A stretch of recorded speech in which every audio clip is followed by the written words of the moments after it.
ごく万能なので、カルパッチョにのみならず、お魚のフライであったりとかお肉料理も使えるので、ぜひ作ってみてください。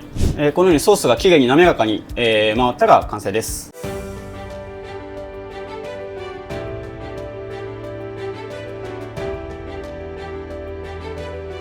代々木上原コンチェルトの井口です。今日は白身魚のカルパッチョを作っていきます。では早速始めていきましょう。まずはカルパッチョに使うソースを作っていきます。こちらのソースすごく万能なので、カルパッチョにのみならず、お魚のフライであったりとかお肉料理も使えるので、ぜひ作ってみてください。まずは材料ですね。エシャロットです。こちらミキサーで回していきます。回りやすいようにある程度ちょっと小ぶりのサイズにカットしてください。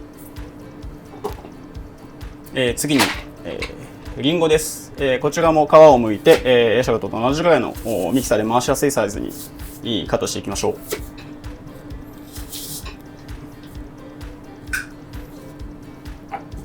う。あと材料すべて、ミキサーで回していくだけです。塩入れます。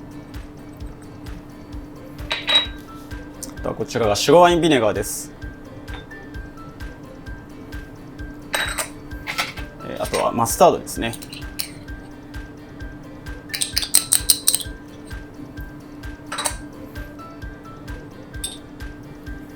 あとオリーブオイル加えていきます。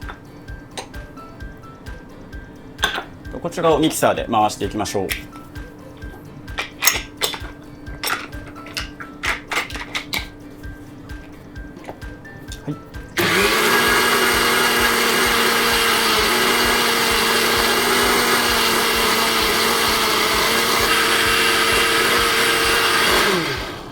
このようにソースがきれいに滑らかに、回ったら完成です。それではもう早速ですが、お魚を並べていきます。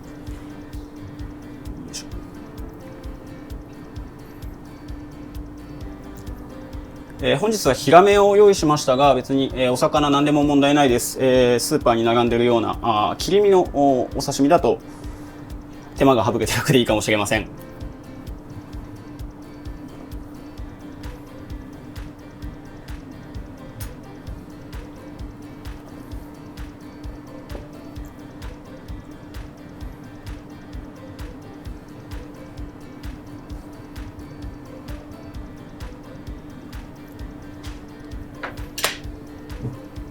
そうしましたら今回したソースを早速かけていきましょう。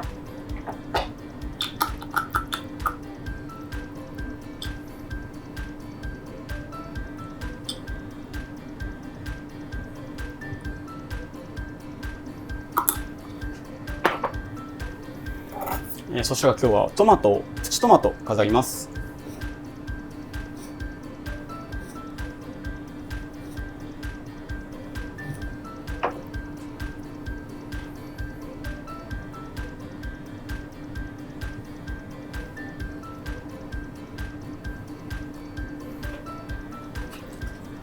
あとオリーブオイル、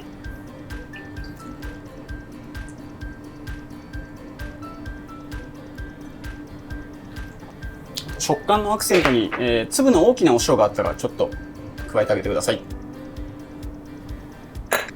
酸味のアクセントにライムを少し絞ります。最後に上からお好みのハーブを飾ってあげましょう。こちらは特に、何がいいということはありません。お好きでお好みなものを飾ってください。水菜でもいいですし、バジルやイタリアンパセリ、ディルなんかもおそらくすごく相性がいいと思います。